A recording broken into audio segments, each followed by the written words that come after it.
Hello, my name is Hallie. This is my first video talking about my history of my wrist and going forward with the ulnar shortening osteotomy surgery I will be having in January. The purpose of me doing this is to help anyone who may have the surgery in the future or is my friend and is following along with me but wants to know more information about the surgery and my recovery and just general information. I want this to be helpful for anyone. So once again, this video is going to be a history of my wrist problems video. I'll do another video in a few weeks to talk about the surgery itself and kind of my options for surgery and with my wrist and how it is and how we came to the decision to do this surgery. And then I will do kind of updates as needed, as I feel like it, through my recovery process, through surgery, my recovery process, and all of that. So this is video 1, and here we go. Summer of 2014 is when my wrist problems started.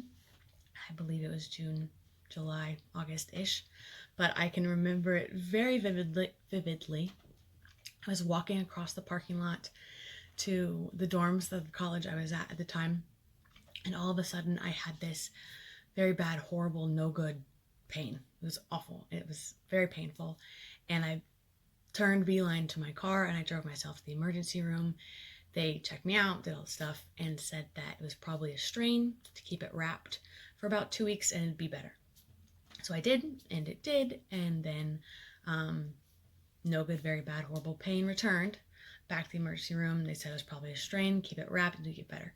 Did this probably 3 or 4 times on and off before I finally went to see a doctor.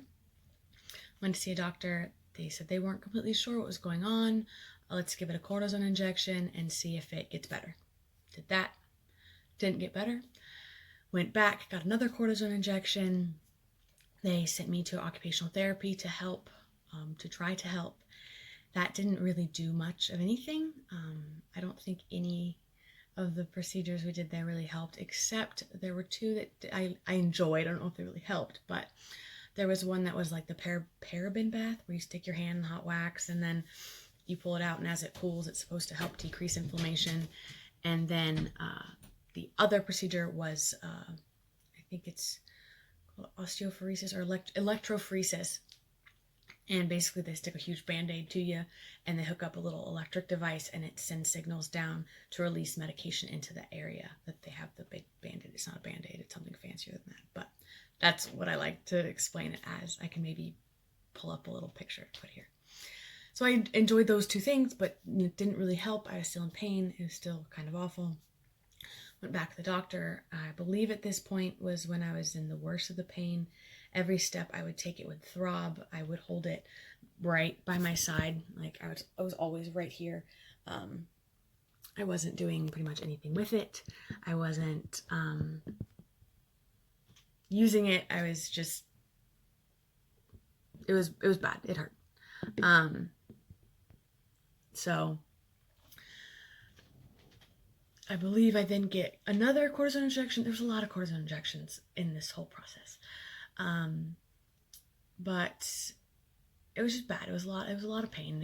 It was frustrating because I couldn't do things I normally do. I couldn't eat. I was eating with one hand. I was writing with one hand. Taking tests was difficult. And then I believe around November, the doctor came to the conclusion that he believed I had de Quervain's tendinovitis.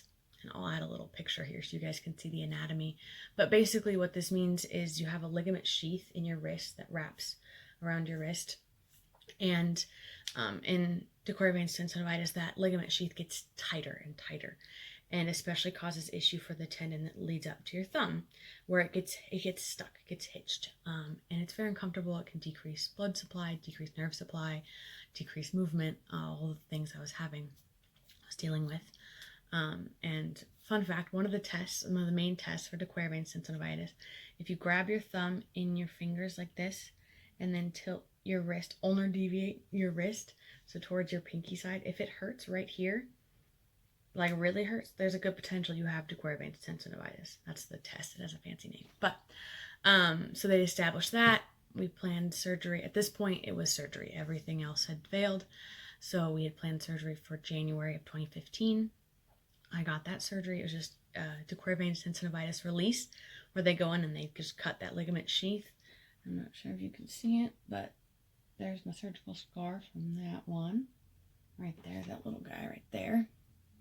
And it got better. That surgery was a simple recovery. Why is my phone being weird? There we go. It was a simple recovery. I believe it was like a week on pain meds and no movement, and then I got the stitches out, and then it was gradual return to movement. And it got better. It was doing well. It was less pain. It definitely cured the main issue that I was having. And then probably within a few months, I realized I was still having some pain.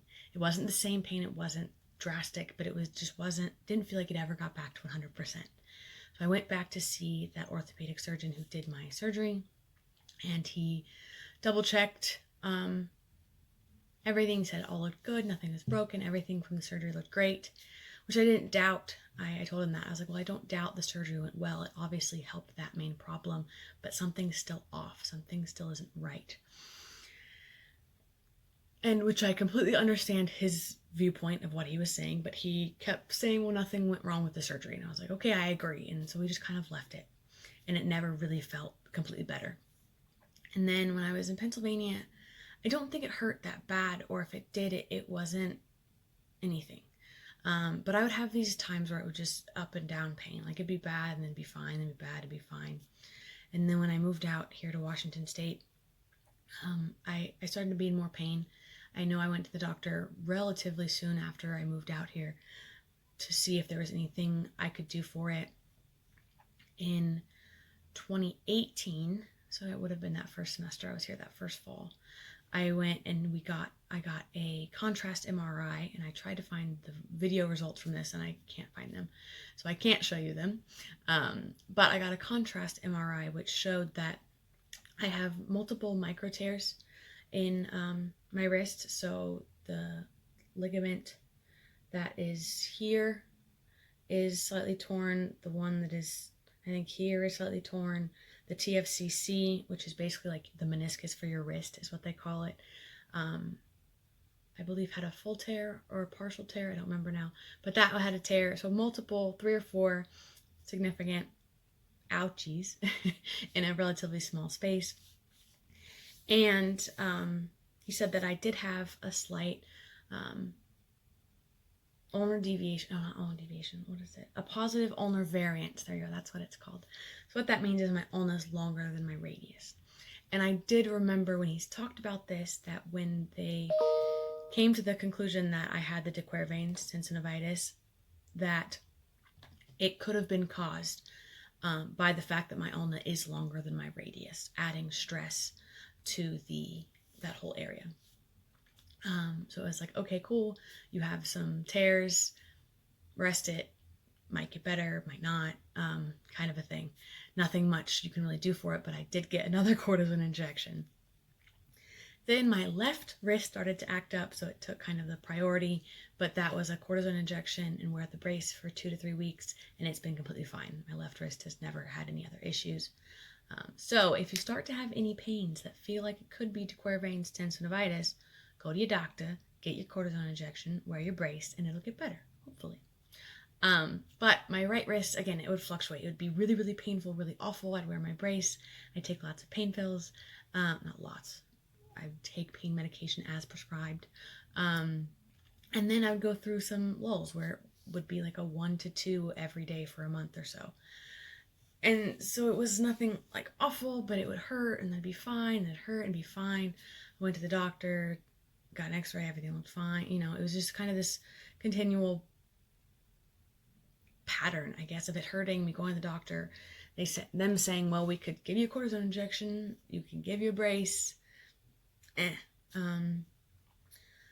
So then finally the doctor realized that this was getting to be an issue. It'd been too long, and he said, well, we could do a TFCC debridement, where they go in and they just take off, like scrape out this and see if that helps. However, they weren't sure if it would help, and since I had other issues, they didn't really know. And I was like, okay, let's not. And then I had some ankle issues and had to have surgery for that. So that kind of took away from this pain.